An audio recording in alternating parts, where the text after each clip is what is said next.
Sa dami ng mga nangyayari ngayon, hindi lang online, kundi pati sa TV, radyo, at kahit sa mga usapan sa kanto. Sigurado ka bang tama ang lahat ng naririnig at nababasa mo? Bago ka mag-react o mag-share, think ka muna. Ang Think Ka Muna Pilipinas ay isang media and information literacy advocacy campaign ng MediaQuest kasama ang ABP, PLDT at SMART na naglalayong paalalahanan tayo na mag-pause, mag-isip-isip at maging kritikal bago maniwala o mag-share ng impormasyon online man o offline. Sa Think Ka Muna, babalansehin natin ang puso at isip dahil kahit saan, kahit kailan, pwede tayong maloko o magkalat ng maling impormasyon. Ito'y para sa lahat dahil ang goal, isang mas informed, listo at responsableng Pilipinas. Think Ka Muna Pilipinas dahil sa atin magmumula ang isang mas mapanuring bansa. For more info, follow us on our official social media pages.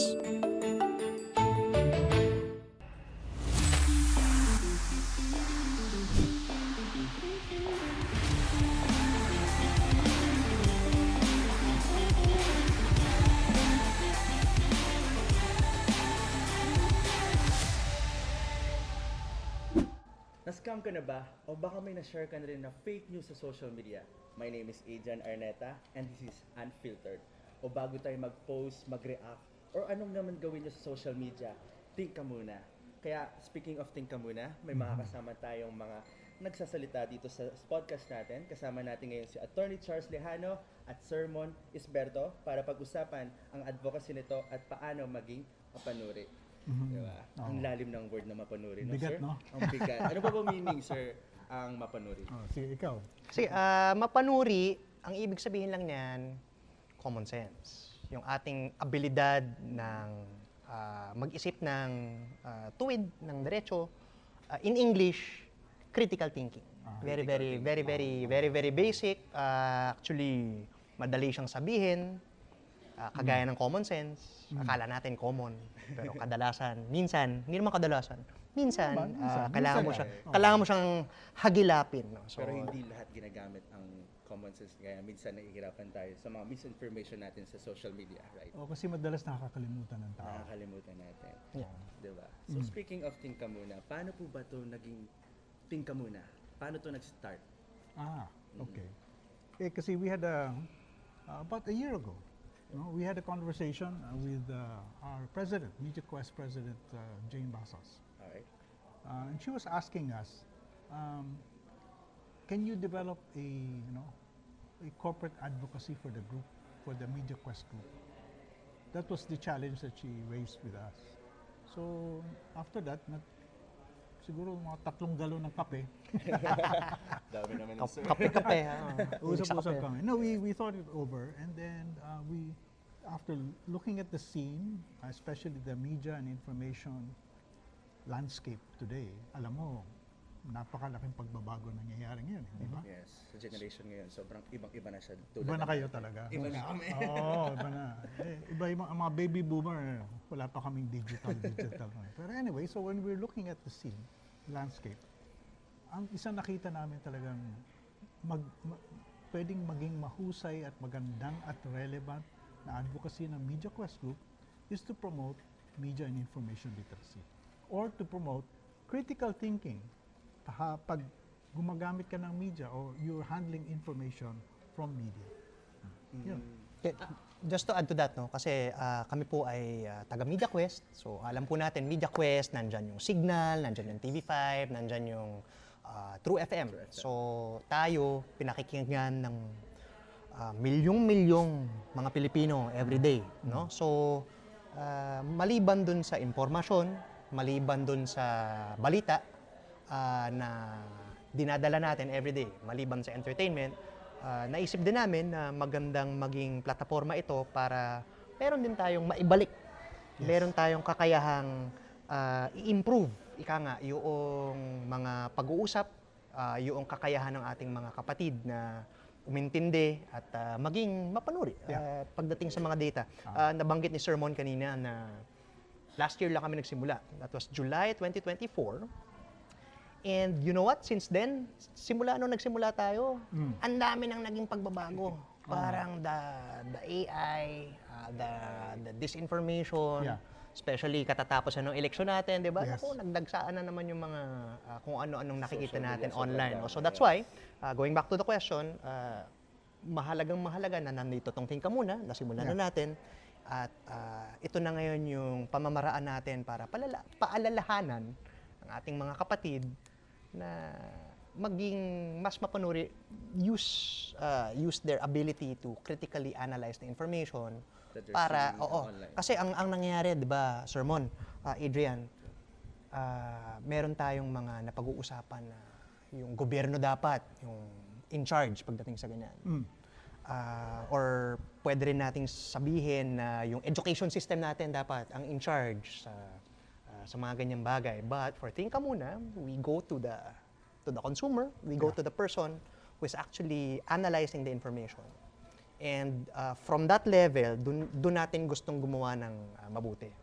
Para kahit ano pa ang sabihin, kahit ano pa ang fake news na lumabas dyan, hindi tayo tatalaban. Yes. Sabi niyo nga po kanina, sobrang millions ang nakikinig at sa Media Quest. Pero anong mga target audience niyo po ba dito? Mga bata po ba? Mga matatanda? Or anong generation po? Well, sinabi mo, yung bata at matanda. So, in general po talaga siya. Well, the youth in particular, kasi unang-una sila yung, Techie. sila yung mga techie, no? Yes. Which is both good and bad. The bad is sometimes they adopt the wrong practices sa paggamit nila ng mga devices na to. The good is, kabisado nila, alam nila. Kaya nga kung ma-orient sila ng tama sa media information literacy, hindi lang sila matutulungan yung sarili nila, pwede nilang tulungan din yung mga lolo nila, o yung kanilang mga magulang. Kasi outdated na sila sa ano nangyayari ngayon talaga eh. Reality. Hindi, tsaka silang tinatarget ng mga ibang scams. Dahil silang silang may pera eh. Yung bata naman eh, kung meron pera, konti lang. Sila, nag-aaral pa. Oh, yun. So, kaya ang isang constant message na sinasabi natin sa audience na kapag we're talking with the senior group, ay, kung hindi nyo naintindihan, tanungin nyo yung mga apo nyo. Totoo yan. Very, very important also to consider. Naalala mo nung pandemic, tayong mga mas nakababata, no? Tayong mga mas nakababata, no, sir? Dadalhin natin yung ating mga mas nakakatanda, ang ating mga seniors who are more at risk pagdating sa COVID, for example, no? Dadalhin natin sila para mapabakunahan. In the same way, like you and me, like, lalo na ikaw, no? Ang laking bata mo sa akin. Ikaw yung hindi na tinatalaban. Ikaw yung pag nakita mo yung video, AI yan. Kasi yung brain mo, sanay na. Alam nila yung totoo at hindi. Oo, kumbaga, you are a digital native. You are the one na talagang dun pinalaki, no?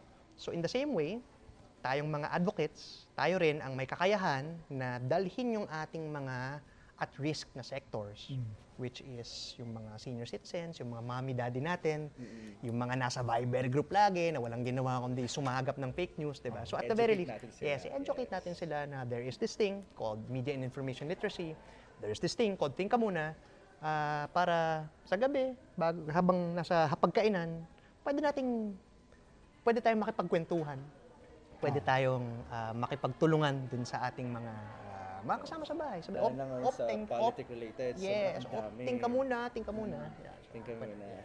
So anong kaiba nito sa mga ibang digital literacy campaigns talaga? Well, I think isang malaking pagkakaiba, no? Distinction, Distinction. is may talagang conscious effort on the part of the group that's working on this program. There's a conscious effort to develop materials na madaling maintindihan ng karaniwang tao. Kasi after all, media organization naman tayo, di ba? So ang negosyo natin, hanap buhay natin, na gumawa ng mga palabas na ikatutuwa, madaling maintindihan. Kasi ang isang challenge kasi sa media information literacy, may tendency, we did the review of some of the materials that are available already, no? May tendency maging masyadong academic. No? Kasi it was designed for schools. Ito, salitang usapang kalye ito eh. At yun ang nakikita namin isang distinct contribution na pwedeng gawin ng MediaQuest dahil we are, as I said, a media company.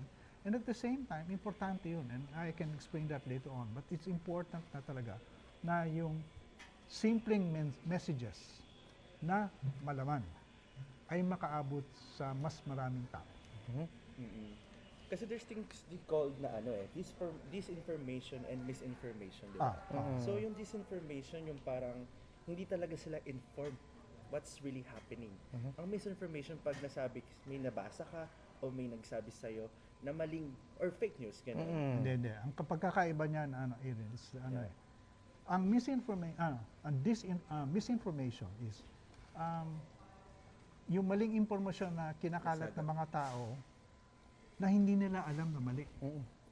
Nakakala nila tama. Akala nila tama. So, natanggap nila may post. Ganito? Oh, talaga. Ay, ganito pala si ganito. Oo, yan. Usually ganun. Ang disinformation, iba. Yun sadya. Ito yung mga, kumbaga, hanap buhay nila eh.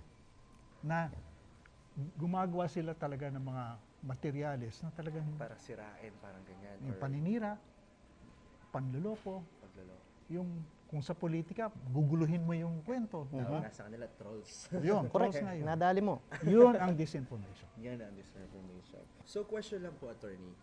May grassroots efforts po ba or purely online lang po ito? Well, when we started the campaign, ang focus ay naging online sapagkat alam natin na nandito yung labanan, no? When it comes to fake news, when it comes to disinformation, lahat tayo lang ginawa kundi magaganyan, di ba? So, ang una naging target namin was online, but we are starting gradually. We are now expanding to include more partnerships sa mga eskwelahan para ipalaganap itong Tingka Muna at ang Media and Information Literacy.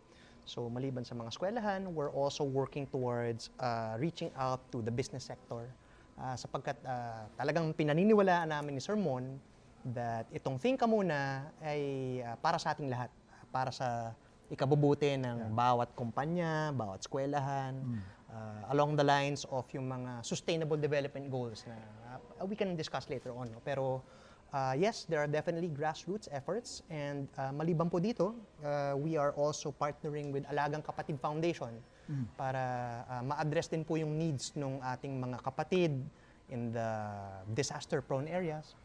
Maliban po sa senior citizens, those who are not able to access formal education, sila rin po yung pinaka at risk sa fake news and disinformation. So sila rin yung gusto nating tulungan right away. So definitely. Hindi saka Adrian, it was digital look to us the logical place to start kasi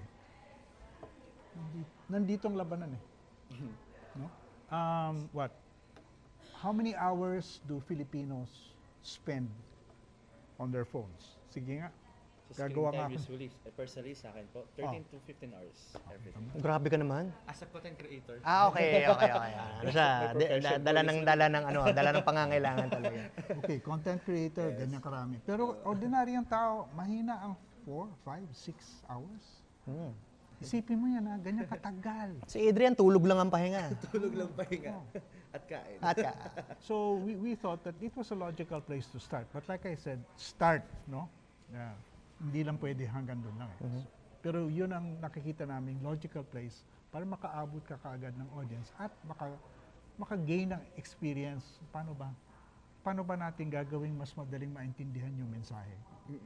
Cognitive bias at pagbibiglang post, bakit madalas nadadala tayo sa mga emosyon? Guilt, fear, or even love po? Kasi, paano ba ito? Yung psychology ng tao is very emotionally driven. Malaking bagay yung may pagmamahal o may pagkakamuhi. No? Malaking epekto yan sa pagkilos mo. So kaya nga, tignan mo, yung maraming mga post, no? Hindi ko sinasabing fake, pero maraming mga nagpo-post sa social media. Kung titignan mo na mabuti, talagang dinisenyo ng gumawa ng post. Para ikaw, pag nakita mo siya, either sobrang tuwa mo or sobrang inis mo. Galit. No? Bakit? Anong tendency ng tao pag ganun? Ay, naku, ganda nito, i-share. Ito naman, share. Lalo na kapag sobrang overwhelmed ka. Yep. It's either nanalo ka ng something or isasara yung bank account mo hanggang hindi mo Yun. kiniklik to. Takot. Parang gano'n. Oh. Oh, Parang mawawala yung Netflix mo or something, di ba? Parang ganun. yun, ito mga scammer, hindi lang scammer, yung mga nanloloko, which can be a lot of different people. Sobrang dami nangyayari at maraming biktima ng ganyan. Actually, parang mga professional psychologists yung mga yun. Dahil alam nila yung mga butones na dapat pindutin para kumilos yung tao. This is especially true in social media because social media collects so much information about you, the user, na alam nila kung anong feed ang ibibigay sa'yo na magugustuhan mo o ikaiinis mo. I think it's because of the algorithm. For Yung sure. The Oo. algorithm. Sigurado. Diba? Kunyari, pag nag-search ako ng ulam, lalabas ulam lahat. Diba? That's, parehas din yan sa ano. Hindi lang yun, Aiden. Pag paulit-ulit pong ginawa yan, alam na ng social media na, mahilig si Adrian maghanap ng ulam. Sandali, kahit hindi ka humingi, Andyan. ibabato sa'yo, lalabas sa account mo. Yes. Yeah, I'd like to emphasize yung sinasabi ni Sir Mon, yung giving yourself time, giving yourself space. Yun yung tinatawag nating hinay-hinay. Yes. No? Usually, ang ginagawa ng mga scammer is short circuit nila yung iyong pag-iingat. 'Di ba? So, pagka kunwari merong fake news na suspended ng classes. 'Di ba? Nakita mo lang sa Facebook na nandyan yung announcement kunwari. Hindi mo chinek kung saan nanggaling yung announcement. source. Yung pala, hindi totoo. 'Di ba? Dinoktor lang. I'm sure, yung nakita mo yon, yung pinag-uusapan natin na yung fake na suspension of classes. Very, very classic example. Nasa sa atin yung kakayahan na malaman kung totoo ba yan o hindi. Pero, the way it's designed na nagmamadali ka. At tayo, pag nagmamadali, whenever it comes to any decision that we make, mas malaki yung chance na sablay, na mali yung gagawin natin. So, whether or not totoo, stop. Stop. Tigil mo lang ginagawa mo. Just to follow through on that point, Adrian, yung kasi isang fundamental na pagkakaiba nga ng media landscape natin ngayon. Dati, nung panahon ko, iilan lang dyaryo, iilan lang radio stations, iilan lang TV networks. No? Mabibilang mo talaga sa kamay. So yun ang mga primarily pinagmumula ng mga impormasyon natin araw-araw. Ngayon, dito, Dami na. hindi mo na mabilang. Literally, dilubyo. No? Hindi lang habagat ito, may kasama pang 10 bagyo. Iba't ibang pangalan. Dilubyo talaga, hindi ba? Sa 10 oras mo sa Siguro 80% fake news. Honestly, nakikita ko sa social media, ang hirap maniwala. Kaya may trust issues din ako sa social media Ayan. nowadays. well, mabuting ganun. At kasi talagang may basis na mag-isip na, oops, sandali. Marami dito ay hindi balita, basura. Di ba? Buti ikaw ganyan ka, pero if you put yourself in the position of those who are not as well-equipped as you, yung hindi sila na-expose sa internet, kagaya natin, growing up, di ba? So, nakikita mo yung malaking problema. That, plus the fact na paggaling ngayon yung mga manluloko dahil sa AI. So, that's why, nandito ang Think Ka Muna as our way of balancing the equation. Para pantay yung laban. At saka hindi biro, kaya pinili yung pangalan na yun. Think ka muna. Kasi gustong gawin ng mga manloloko, huwag kang mag-isip. Gawin mo agad. Short circuit. Gawin mo kaagad, huwag kang na Huwag ka mag-isip. na mag-isip. Oo. Huwag ka na maging indecisive. Oo. Gawin mo na siya agad. Now, think ka muna does not solve the problem, no? But it's the beginning of wisdom. Yan ang, kasi kung hindi ka kumagat doon sa patibong, at least naiwasan mo. Binigyan mo yung sarili mo ng pagkakataon na, sandali, i-check nga natin ito. Usually yun ang nagiging problema. Dahil na-overwhelm ka yung mga tao ng emosyon, hindi na sila nakakapag-isip. Kaya the beginning of wisdom is, think ka muna. Think ka muna. So before we end, Attorney Answer, any tips na parang simple tips lang from you na para iwasan tong talagang fake news talaga para sa mga nanonood or nakikinig. Sige. Okay, ikaw. Go boss, ikaw muna. Hindi, sa akin, well, like I said, no, dapat we should spend time understanding ourselves. Kasi kung di natin kilala yung sarili natin, kung hindi natin alam yung strengths and weaknesses natin, dapat alam mo kung ano yung mga passion mo eh. Alam mo yung mga gustong-gusto mo, yung mga ayaw mo.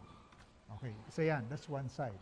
The other side is, especially in this digital age, kailangan maging maingat sa pagtanggap sa impormasyon.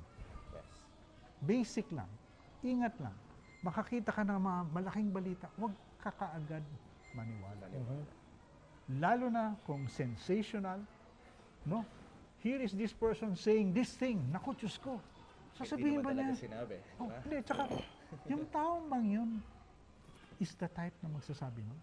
Pero dahil sa sinabi niya sensational, kung hindi ka mag-ingat, naku, Si ganito, hindi ko na siya idol. Oh, yun. Ayoko na siya. Yeah. Ginudge So- mo na siya agad. yes. So, ang importante, pag meron ka nakitang nakakagulo, yun ang mga sa akin, red flag, na talagang check mo muna. Hindi ko sinasabing mali, pero malaking chance na hindi totoo. Yes. Yeah, gusto ko yung sinabi ng naalala natin nung si PLDT Smart post siya ng AI-generated video, naalala nyo yun? Just to demonstrate to everybody na, ganito lang kadali gumawa ng AI. Pero doon sa mensahe nila, this part I really, really like, is mas madali na ngayong mag-verify dahil nga nandyan na yung tools eh. Mas madali na ngayong maging mapanuri kaysa magpaloko. Okay? Kailangan mo ng umeffort para maloko kasi dahil nga nandyan na yung AI, alam mo yung expression, Google mo girl, Google mo te. Google mo lang eh. Diba? Sa tingin mo fake, sa tingin mo Check. duda, Check. check mo. Oh. Tapos, ano ka na? Ligtas ka na. Siguro mga 95% of the time, ligtas ka na. So yun. So, keep in mind na madali na ngayon maging mapanuri. Ganon yung environment that we'd like to develop. Dalawang side yan, attorney. Apo. Madaling matuto, madaling maloko. Unfortunately, ganun. No? Kaya pero ang punto niyan, hindi ka helpless. Hindi mo pwedeng sabihin sa sarili, ay, wala akong magawa. No? You have a choice. Meron kang magagawa. May magagawa. So, thank you. Maraming salamat. So, bawat share natin talaga may mga impact talaga tayo. Sa mga bawat click natin, may mga consequence tayo. So, before we hit post, think ka muna. Think ka Yun, muna. maraming salamat. Para sa isang mas mapanuring bansa, think ka muna, Pilipinas. Thank you so Yes. much. Thank you so much, sir. So, do you want to promote something po? Go ahead, sir. Well, no, yun lang at mga kapatid, no? Tulad ng sinasabi namin dito, kailangan lang talaga maghinay-hinay. Huwag magpadala sa bugso ng damdamin. Yan ang pinaka-importante. And please do follow Think Ka Muna. Isang salita lang siya, isang K.